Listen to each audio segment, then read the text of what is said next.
Okay, it's worth taking a bit of care over making the tenon, because how carefully it mounts goes to how true this side will be when I remount it.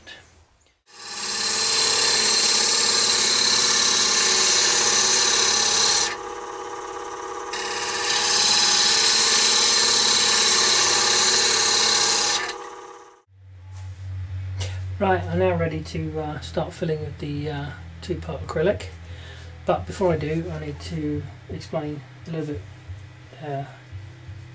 some changes that I made. I ended up being not very happy at all with the holes drilling, so what I've done is actually remounted it on the lathe and cut a groove on the lathe, circular all the way around. Okay, the next section shows me taping up, and the reason you tape up is that you get if you like, a barrier for the acrylic to form against. It's a bit like a dam. I'm going to need to draw a little just to show you where we are. As we were before, there's our bowl blank, there's the bottom, cutting a tenon, angled sides.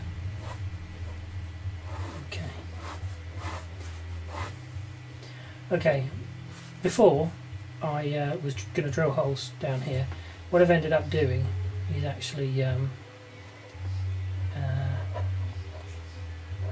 just cutting it out on the lathe like that.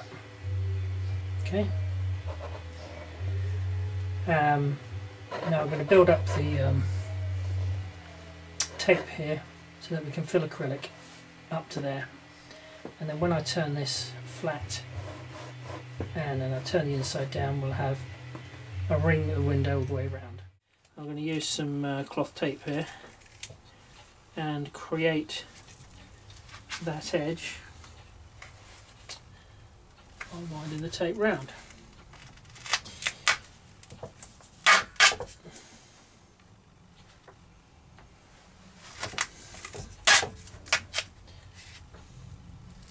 Now, for successful resin work, this is the real key. It's about thinking about how you're going to pour the resin, whether you can do it one go or multiple goes. Okay.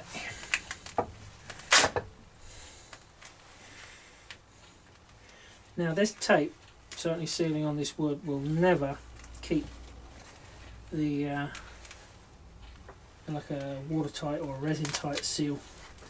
It will always leak a little at least, and you're going to need to employ something a bit cleverer to stop that happening. Now I rub down the edge, get as good a seal as I can. Okay, now if that was going to seal, that'd be a good job. That'd give me something to work to. I don't think it's going to, so what I'm actually now going to do, let's find a little pointer. What I'm actually going to do now is run a little bead of wood glue around this edge here. Okay, all along there, to give a seal between the tape and the wood. Right, I'm going to have a go now at running a bead of Titebond down here. Now, this will no doubt be a little bit messy, but what I don't want to do is get it down into the groove. Okay. Now I'm running the bead. It's not a good bead at the moment, but I have to go and tidy that up with my finger. Okay, let's show you a little bit what I'm doing. Just running a bead in there. Okay, that's all the way around. Okay, now I'm going to go around, run my finger around that, and that's probably going to be enough. Okay, so here's my two-part crystal resin acrylic. This has been sitting on the radiator for a few hours. It's not hot, but it's just warmed up, makes it all nice and thin. Runs a lot more easily.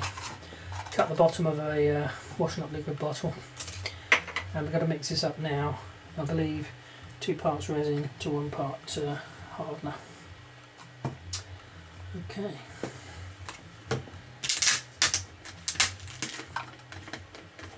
Now mostly the hardener mix goes to how quickly it dries, but I'll be leaving this for a few days, so I'm not too concerned.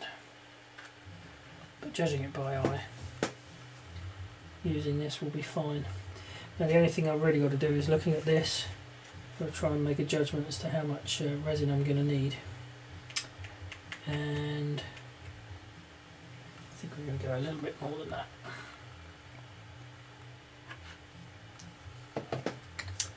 Okay, not always easy to judge.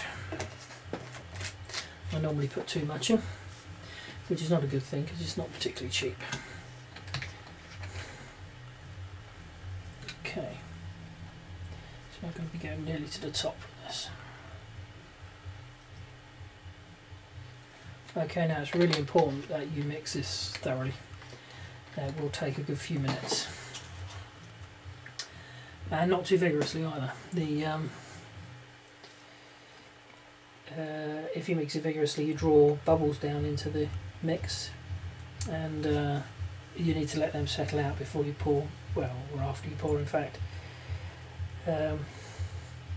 Now, as I'm mixing this, it's probably not clear on the camera, the mixture is quite cloudy, and when you actually get a really good mix of the hardener and the resin, it becomes much more even and clear.